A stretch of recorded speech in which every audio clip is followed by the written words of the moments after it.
কে জিতবে আফ্রিকান শ্রেষ্ঠত্বের মুকুট?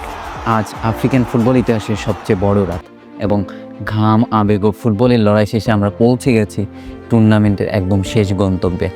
একদিকে অভিজ্ঞতায় পরিপূর্ণ সেনেগাল দল এবং আরেকদিকে তরুণ প্রজন্মের মরক্কো। পুরো টুর্নামেন্ট জুড়ে সেনেগালের ছিল বেস্ট অ্যাটাকিং লাইন আপ, সবচেয়ে বেশি শট 93, সবচেয়ে বেশি এক্সপেক্টেড গোল 11 এবং দ্বিতীয় সর্বোচ্চ গোল পার ম্যাচ 2.00। এবং সেই জায়গায় মরক্কো ছিল ডিফেন্সিভলি সলিড, 5টা ক্লিন শিট এবং নাইজেরিয়ার বিপক্ষে ট্রাইব্রেকারে 2টা পেনাল্টি শুট সেভ। এই ফাইনালটা শুধু মরক্কো এবং সেনেগালের শ্রেষ্ঠত্বের লড়াই না, এই ফাইনালটা তাদের দুজন কোচেরও শ্রেষ্ঠত্বের লড়াই।